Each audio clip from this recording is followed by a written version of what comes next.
एक घर में 3 भाई और एक बहन थी। बड़ा और छोटा पढ़ने में बहुत तेज थे। उनके माँ बाप उन चारों से बेहद प्यार करते थे, मगर मझले बेटे से थोड़े परेशान से थे।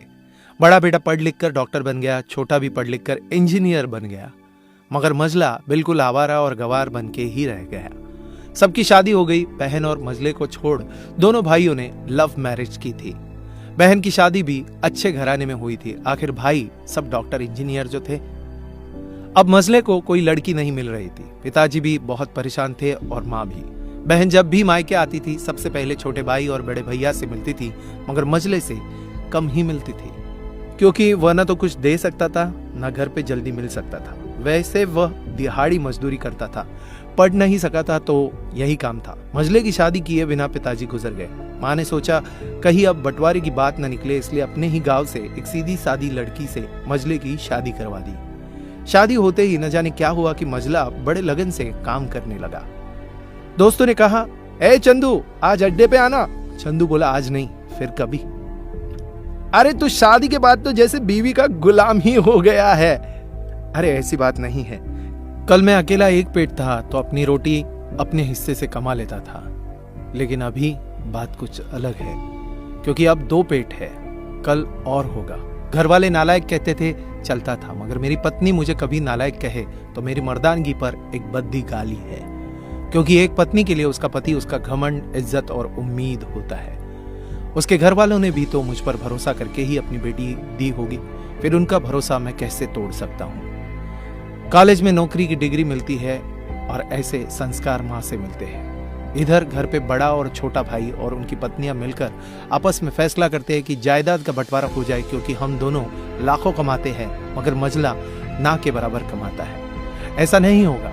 माँ के लाख मना करने पर भी बंटवारे की तारीख तय होती है। बहन भी आ जाती है, मगर चंदू है कि काम पे निकलने के लिए बाहर आता है।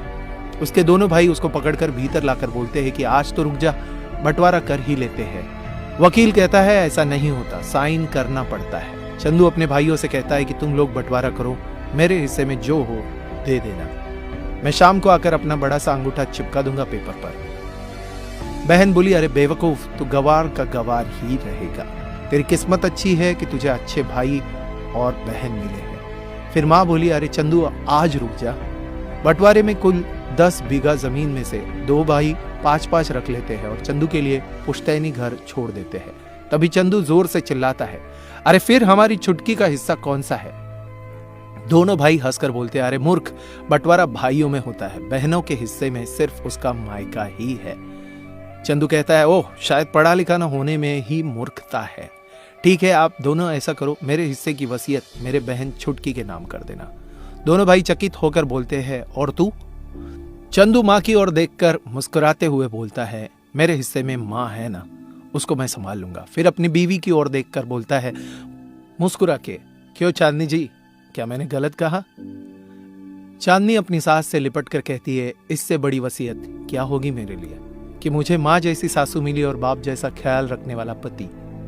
बस यही शब्द थे जिन्होंने बंटवारे को सन्नाटे में बदल दिया। बहन दौड़कर अपने गवार भैया से गले लगते हुए रो रही थी, माफ कर दो भैया, मुझे क्यों नहीं समझ में आया कि आप इतने महान हो। चंदू अपनी बहन से कहता है, इस घर में तेरा उतना ही अधिकार है जितना हम सबका। माँ का चुनाव इसलिए किया ताकि तुम सबसे हमेशा जुड़ी रहो, क्योंकि यह वही कोख है जहां हमने 9 महीने गुजारे थे। माँ के साथ तुम्हारी यादों को मैं हमेशा देखना चाहता हूँ। दोनों भाई दौड़कर मझले से गले मिले और रो रो कर कहने लगे, आज सचमुच तू बड़ा हो गया है। सबकी पलकों में पानी ही पानी, सब एक साथ फिर से रहने लगते हैं। जब लोग अनपढ़ थे तो परिवार एक हुआ करते थे। मैंने टूटे परिवारों में अक्सर पढ़े लिखे लोग देखे हुए हैं। अगर आपको ये कहानी अच्छी लगी हो तो आपकी कमेंट नीचे बॉक्स में जरूर बताइएगा, और अगर ये वीडियो अच्छा लगा हो तो लाइक कीजिएगा, शेयर कीजिएगा ज्यादा से ज्यादा लोगों तक।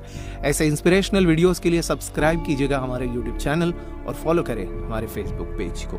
धन्यवाद।